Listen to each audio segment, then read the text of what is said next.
تو میں یہ کہنا چاہتا ہوں،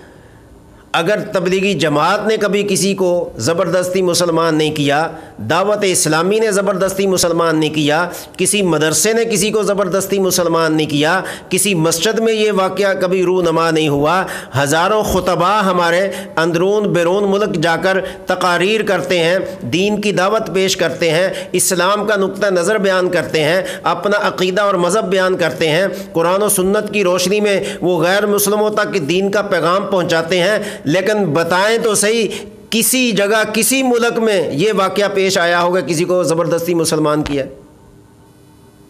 آپ تو زبردستی مسلمان ہونے کی بات کرتے ہیں، میں کہتا ہوں زبردستی کسی کا نکاح نہیں ہو سکتا۔ اسی طرح پاکستان کی جو قومی اسمبلی ہے اس میں بھی قانون پاس کیے جاتے ہیں۔ ہونا تو یہ چاہیے کہ ملک کی بہتری کے لیے، ملت کی بہتری کے لیے، عوام کی بہتری کے لیے، اور بالخصوص جس مقصد کے لیے یہ مملکت خداداد حاصل کی گئی ہے، یعنی پاکستان اسلام کے نام پر بے حد قربانیوں کے بعد حاصل کیا گیا ہے، اس کا ہر قانون قرآن و سنت کے مطابق ہونا چاہیے۔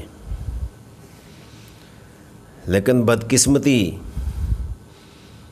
اسلام اور پاکستان کی نہیں، ان حکمرانوں کی ہے جو غلط قوانین کو ملک کا حصہ بنا کر اسلام کو بدنام کرنے کی کوشش کرتے ہیں۔ حال ہی میں ایک قانون گردش کر رہا ہے، اللہ کرے کہ وہ قانون پاس نہ ہو، مسلمان بالعموم اور ارکان اسمبلی بالخصوص اس قانون کو رد کرنے کے لیے کھڑے ہو جائیں اور اس کو اسمبلی میں نہ آنے دیں۔ ہماری یہ دعا ہے، اور بجائے اس کے کہ یہ نوبت آئے، حکمرانوں کو خود چاہیے کہ اس قانون کو، اس آئین کو ملک کا حصہ نہ بنائیں۔ آپ جانتے اور سمجھتے ہیں کہ وہ قانون کیا ہے کہ کسی کو جبری طور پر مسلمان کرنا یہ کسی لحاظ سے بھی ٹھیک نہیں، اور اس کے ساتھ جبری کسی کو کافر کرنا، کہ کوئی مسلمان کو زبردستی غیر مسلم بنائے یا کوئی غیر مسلم کو زبردستی مسلمان بنائے، یہ کیسے ہو سکتا ہے؟ یہ چیز تو مسلم ہے کہ اسلام میں زبردستی نہیں ہے اور کوئی کر بھی نہیں رہا، جبکہ اگر کرنا چاہیں تو کر سکتے ہیں۔ نبی اکرم صلی اللہ علیہ وسلم نے حضرت علی رضی اللہ تعالیٰ عنہ کو کیا فرمایا تھا کہ اگر آپ کے کہنے سے، آپ کے بتانے سے ایک شخص بھی غیر مسلم مسلمان ہو جاتا ہے تو آپ کی نجات کے لیے کافی ہے۔ تو اس دلیل کو لے کر ہر مسلمان زبردستی کسی کو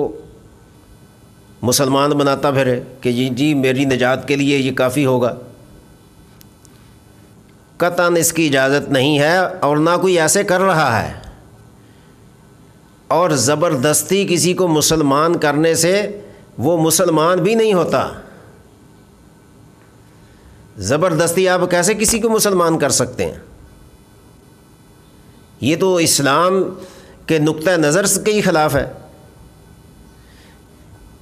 تو اگر یہ کوشش ہو ہی نہیں رہی کہیں بھی،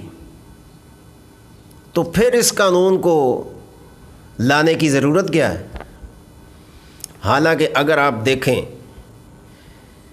تبلیغی جماعت دنیا کے ہر ملک میں جا رہی ہے، کبھی کسی نے سنا کہ انہوں نے کسی کو زبردستی مسلمان کیا ہے؟ کسی کو خوف کے مارے، ڈر کے مارے، یا گولی کی نوک پر کسی کو مسلمان کیا ہو؟ کوئی واقعہ بتا دے، حالانکہ وہ جماعت پاکستان بننے سے پہلے کی ہے اور دعوت اسلامی ہے، کئی ملکوں میں ان کے قافلے جاتے ہیں۔ کبھی کوئی ایک واقعہ کہ کسی کو زبردستی مسلمان کیا ہو؟ اور ہمارے ملک میں ہزاروں مدارس ہیں، کوئی بتائے کہ کسی مدرسے نے کوئی 5 7 10 غیر مسلم عیسائی، قادیانی یا کوئی اور غیر مسلم ہندو سکھ پکڑ کے لائے ہوں، اغوا کر کے لائے ہوں، اور مدرسے میں لا کر ان کو بندوق کی نوک پہ کہا کہ ہاں بھی کلمہ پڑھو، اگر کلمہ نہیں پڑھو گے تو تمہاری گردن اڑا دیں گے؟ کہاں یہ واقعہ ہوا ہے؟ کسی مسجد میں، ہر مسجد میں عالم دین ہے، اور ہر عالم کو پتہ ہے کہ دعوت کیا چیز ہے، حق کی تبلیغ کیا چیز ہے، دین کی دعوت کیا چیز ہے، دوسروں تک بات کو پہنچانا اس کی کیا اہمیت ہے۔ اور نبی اکرم صلی اللہ علیہ وسلم نے فرمایا بلغوا انی ولو آیا، او کما قال علیہ السلام، کہ دوسروں تک پہنچا دو اس بات کو جو آپ کے پاس پہنچی ہے۔ اچھی بات دوسروں تک پہنچانا یہ عین ثواب ہے، پہنچانے کا حکم ہے، زبردستی کرنے کا حکم نہیں ہے۔ تو میں یہ کہنا چاہتا ہوں، اگر تبلیغی جماعت نے کبھی کسی کو زبردستی مسلمان نہیں کیا، دعوت اسلامی نے زبردستی مسلمان نہیں کیا، کسی مدرسے نے کسی کو زبردستی مسلمان نہیں کیا، کسی مسجد میں یہ واقعہ کبھی رونما نہیں ہوا، ہزاروں خطبہ ہمارے اندرون بیرون ملک جا کر تقاریر کرتے ہیں، دین کی دعوت پیش کرتے ہیں، اسلام کا نقطہ نظر بیان کرتے ہیں، اپنا عقیدہ اور مذہب بیان کرتے ہیں، قرآن و سنت کی روشنی میں وہ غیر مسلموں تک دین کا پیغام پہنچاتے ہیں، لیکن بتائیں تو صحیح کسی جگہ کسی ملک میں یہ واقعہ پیش آیا ہوگا کسی کو زبردستی مسلمان کیا؟ آپ تو زبردستی مسلمان ہونے کی بات کرتے ہیں، میں کہتا ہوں زبردستی کسی کا نکاح نہیں ہو سکتا۔